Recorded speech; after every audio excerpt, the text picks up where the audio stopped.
আলোচনা কার পক্ষে সম্ভব, কিন্তু ওনার লীলা অনুকরণ করা, ওনার লীলা শ্রবণ করতে হবে, কীর্তন করতে হবে। কিন্তু রামচন্দ্র যতবার রাবণ তাকে ভগবান, একটু মূল্যবান কথা রামচন্দ্র মানুষে, রাবণ বহুবার চেষ্টা করেছে রামকে ভগবান বানাতে, কারণ ব্রহ্মার বর পেয়েছিলেন আমি ভগবানের হাতে দেবতার হাতে বর হব না।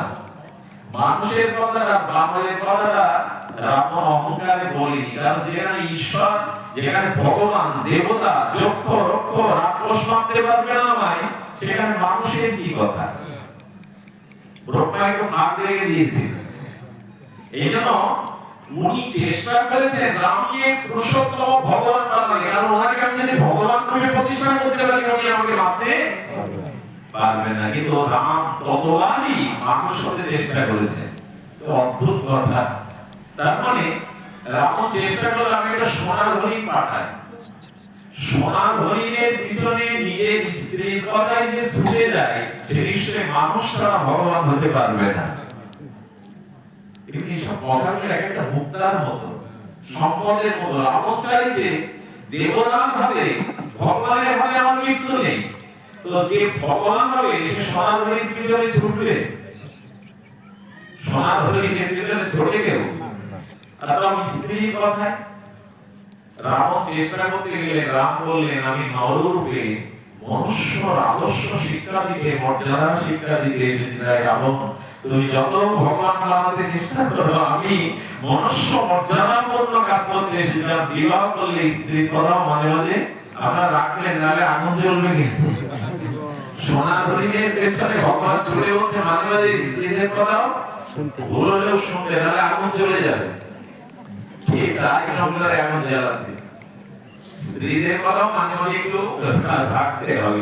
সোনার হরিণ চেয়েছে তো ছোট, ভগবান ছুটছে।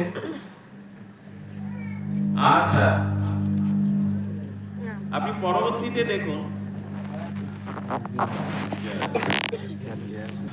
রামচন্দ্রের সাগরে পথ তৈরি করতে বানরদের সহযোগিতা রাখে। সীতা উদ্ধারের জন্য তাকে 4 মাস অপেক্ষা করতে হয়। সীতা উদ্ধারের জন্য বানরদের বলতে হয় সেতু বেঁধে দাও, পাথর দিয়ে। ভগবানের কি বলা লাগে তো? কেন? জীবকে দেখাচ্ছে আমার আচরণটা। আমি চাইলেই তো সমুদ্রকে, আচ্ছা সপ্ত সমুদ্রের জল এক খণ্ডে কে পান করেছিলেন? অগস্ত্য। তো একজন মুনি যদি সব সমুদ্রের জল এক খণ্ডে পান করতে পারে, স্বয়ং পুরুষোত্তম ভগবানের বানর দিয়ে সেতু তৈরি করতে হবে। আচ্ছা প্রভু, আপনি চাইলেই কোটি রাবণকে বধ করে আমার জানকীকে উদ্ধার করতে পারেন, আপনি বানরদের কাছে সাহায্য চাইছেন কেন? ভগবান বলেন সেই মানুষ যে সবাইকে যোগ্যতা প্রদান করে বড় করতে চায়, একা বড় হতে চায় না। আজ হনুমান যদি রামের সাথে যুক্ত না হতো, আর সুগ্রীব যদি যুক্ত না হতো, তারা জগতে বড় হতে পারত না। ভগবান সেই আদর্শ মানুষ, সেই নিজের একা ভালো না থেকে নিজের একা বড় না হয়ে অন্যকে বড় করে। আপনার বড়ত্ব সেখানেই, আপনার বড়ত্ব সেখানেই যেখানে আপনার সাথে সাথে অন্যরাও বড় হতে পারে। শুধু ভগবান, এই জন্য রাবণ কিন্তু শ্রীকৃষ্ণ কি বলেছেন দেখুন, শ্রীকৃষ্ণ বারবার বললেন সর্ব ধর্মান পরিত্যাজ্য মাং এহং বর্তমান রামচন্দ্র আদর্শ শিক্ষা দিচ্ছেন, আর ভগবান কৃষ্ণ বলছেন আমি সব, আমাকে পূজা করো, আমি পুরুষোত্তম। একথা রাম বলেনি কেন? রামচন্দ্র আদর্শ মনুষ্য জীবনে শিক্ষা দিচ্ছেন। আর রামচন্দ্রের চরিত্রে আমরা সত্যকে দেখতে পাই। আর যদি পৃথিবী সত্য পালনের জন্য রাম বনবাসে না যেত, রাম অযোধ্যার রাজা হতে পারত, আমাদের হৃদয়ের রাজা হতে পারত না। বলেছিল হে রাম, মাতা কৌশল্যা বলছেন তোমার পিতা বৃদ্ধ হয়ে গেছে, তার স্মৃতি শক্তি লোপ পেয়েছে, বইয়ের কথাই তোমাকে বনবাসে পাঠাচ্ছে। তো যিনি বৃদ্ধ, যার মস্তিষ্ক ঠিক নেই, তুমি তার কথা কেন শুনবে? আজকালকে ছেলেরা যেমন বলে বাবা তোমার মাথা ঠিক নেই, তুমি পাগল। রাম বললেন, আমি তোমার মাতা, তোমার স্মৃতি শক্তি লোপ পেয়েছে, বইয়ের কথাই তোমাকে বনবাসে পাঠাচ্ছে। তো যিনি বৃদ্ধ, যার মস্তিষ্ক ঠিক নেই, তুমি তার কথা কেন শুনবে? আজকালকে ছেলেরা যেমন বলে বাবা তোমার মাথা ঠিক নেই, তুমি পাগল। রাম বললেন অযোধ্যার রাজা হওয়ার থেকে পিতৃসত্য পালন রামের কারণে আরো গৌরবে, রামের কাছে আরো বড় সাধনা। মনে রেখেছে এখন পিতামাতার প্রতি আজকাল, এখন তো তারা বোঝে না, এখন তো তারা পাগল। তাদের সিদ্ধান্ত আমরা একটা জীবনে বলি, যৌবনে যদি যৌবনে যে পিতামাতার আদর্শটা মেনে চলে, আমি বলে দিতে পারি, লিখে দিতে পারি, বার্ধক্যে তার যন্ত্রণা, বার্ধক্যে তার অবসাদ, মনোকষ্ট অনেক কম হবে। পিতামাতার সত্য রক্ষার জন্য রামচন্দ্র বনবাসে গেলেন, এটাই দেখিয়ে দিলেন জীবনের সত্যটাই হলো বড় সমস্যা। এই জন্য প্রভু তার মানবীয় লীলায়, এই মর্যাদা লীলায় তিনি দেখালেন যে পিতামাতার সত্য রক্ষা করা। রামচন্দ্র বলেছিল, পিতার কাজ পিতা করেছে। একটা মূল্যবান কথা শুনুন, পিতার কর্তব্য পিতা করেছে, আমাকে বনবাস দিয়েছে মায়ের কথা রাখতে। আমার কর্তব্য আমাকে করতে হবে বিনা বিচারে। পিতা মাতা যখন আদেশ দেবে, তখন বিনা বিচারে গুরু বাক্য পালন করতে হবে। এটা আমার কর্তব্য। আমি বিচার করবো না যে স্ত্রীর কথায় মোহিত হয়ে রাজা আমাকে বনবাস দিয়ে বিচার করা আমার অধিকার শাস্ত্রই দেয়নি।